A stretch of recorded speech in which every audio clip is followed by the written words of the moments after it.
ఎప్పుడెప్పుడా అని ఎదురు చూసిన కేబినెట్ విస్తరణ జరిగింది. 6గురిలో 3 పదవులను భర్తీ చేసింది కాంగ్రెస్ అధిష్టానం. మిగిలిన 3కు ముహూర్తం ఎప్పుడు అనేది తెలంగాణ కాంగ్రెస్ లో ఇప్పుడు కొత్త చర్చ నడుస్తోంది. పదవులు దక్కని నేతలను కాంగ్రెస్ హైకమాండ్ బుజ్జగిస్తోంది.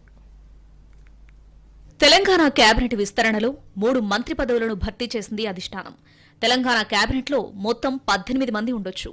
ఇప్పటికే 15 మంది కేబినెట్లో ఉన్నారు. మరో 3 బెర్తులు ఖాళీగా ఉన్నాయి. స్థానిక సంస్థల ఎన్నికల తర్వాత తిరిగి కేబినెట్ విస్తరణ జరిగే అవకాశం ఉంది. దాంట్లో పూర్తి స్థాయిలో విస్తరణ జరుగుతుంది. మంత్రుల శాఖల మార్పులు చేర్పులు కూడా అప్పుడే జరిగే అవకాశం ఉంది. కేబినెట్ లో బెర్త్ ఖాయమనుకున్న సుదర్శన్ రెడ్డి, రాజగోపాల్ రెడ్డికి వచ్చే విస్తరణలో అవకాశం ఉంటుంది అనే సంకేతాలు పంపుతుంది పార్టీ. కేబినెట్ లో డ్రాపౌట్స్ కూడా ఉండే అవకాశం లేకపోలేదు. వచ్చే విస్తరణలోనే మైనారిటీ నుంచి కూడా ఒకరిని కేబినెట్ లోకి తీసుకునే అవకాశం ఉంది. గిరిజనులకి కేబినెట్ లో చోటు కల్పించే అవకాశాలపై కూడా అధిష్టానం పరిశీలిస్తుంది. సామాజిక వర్గాల కూర్పుతో తెలంగాణ మంత్రివర్గం రూపుదిద్దుకుంది. రెడ్డి నుండి 4, ఎస్సీ 4, బీసీ 3, వెలమ 1, బ్రాహ్మణ 1, కమ్మ నుండి 1, ఎస్టీల నుంచి 1 మంత్రులుగా ఉన్నారు.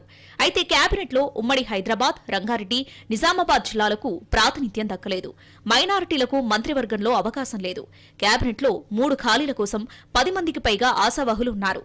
మంత్రి పదవి దక్కకపోవడంతో తీవ్ర అసంతృప్తితో ఉన్నారు పలువురు నేతలు. మంత్రివర్గ విస్తరణలో పదవులు ఆశించి భంగపడిన నేతలను కాంగ్రెస్ పార్టీ బుజ్జగిస్తోంది.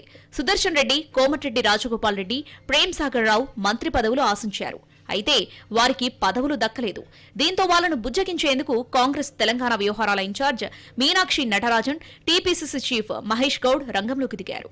సుదర్శన్ రెడ్డి ఇంటికి మీనాక్షి నటరాజన్, మహేష్ గౌడ్ వెళ్లారు. సామాజిక సమీకరణాల్లో అవకాశం ఇవ్వలేకపోయినట్టు చెప్పారు. జరిగిన పరిణామాలన్నీ వివరించారు. మరోవైపు ప్రేమ్ సాగర్ రావు పార్టీకి చాలా కాలంగా సేవ చేస్తున్నారు. లాయలిస్ట్, ఉమ్మడి ఆదిలాబాద్ జిల్లా నుంచి మంత్రి పదవి ఆశించారు. మంత్రి Sridhar Babu, deputy CM Bhatti Vikramarka serious గా ప్రయత్నం చేశారు. పార్టీ కోసం పనిచేస్తే కూడా పదవి ఇవ్వరా అని అడిగారు ప్రేమ్ సాగర్ రావు. పార్టీలు మారి ఆదిలాబాద్ లో కాంగ్రెస్ ను దెబ్బతీసిన వివేక్ కి పదవి ఇచ్చి మమ్మల్ని అవమానించారు అనే ఆవేదన ఇన్ఛార్జి ముందు వెళ్లకక్కారు. ప్రేమ్ సాగర్ రావుతో ఏఐసీసీ ప్రధాన కార్యదర్శి కేసీ వేణుగోపాల్ మాట్లాడారు. ఇక కోమటిరెడ్డి రాజగోపాల్ రెడ్డితో మాట్లాడే ప్రయత్నం చేస్తున్నారు. ఇక ఉమ్మడి రంగారెడ్డి జిల్లాలో మంత్రి పదవి ఆశించిన వాళ్లలో పరిగి ఎమ్మెల్యే రామ్మోహన్ రెడ్డి, ఎమ్మెల్యే మల్రెడ్డి రంగారెడ్డి ఉన్నారు. మల్రెడ్డితో పీసీసీ చీఫ్ మహేష్ గౌడ్ మాట్లాడారు.